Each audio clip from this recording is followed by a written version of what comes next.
Жители республики выбрали лучшего предпринимателя. Победителем второй народной премии «Гордость Якутии» стал Михаил Охлопков. Он набрал почти 3000 голосов. Руководитель компании трудится в сфере строительной промышленности 26-й год. Под его руководством построено и сдано в эксплуатацию большое количество социально значимых объектов республики. С лучшим из лучших встретилась Саргалана Федорова.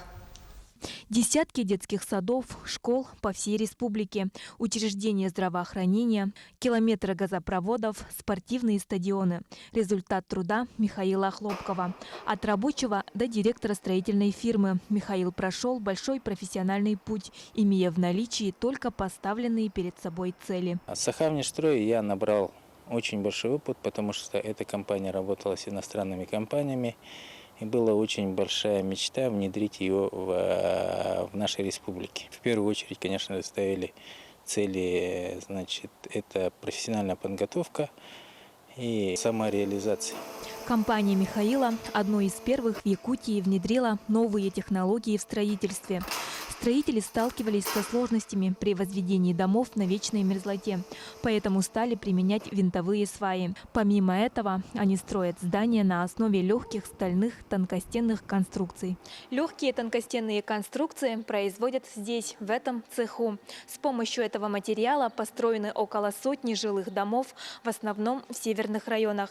Такая технология позволяет существенно сократить сроки строительства и уменьшает капитальные вложения, не снижая качество работы. Сегодня на предприятии трудится более 100 сотрудников. Каждый имеет возможность расти в профессии. У компании есть своя система обучения сотрудников. Мы работаем совместно с Северо-Восточным федеральным университетом. У нас проводятся такие программы, как основы менеджмента, тайм-менеджмент, переговоры. Помимо роли руководителя, Михаил несет большую общественную деятельность. Он выдает допуски к строительным работам и занимается защитой интересов работодателей. Грамотный управленец смело смотрит в будущее. Сегодня он работает над формированием кадрового потенциала в сфере строительства.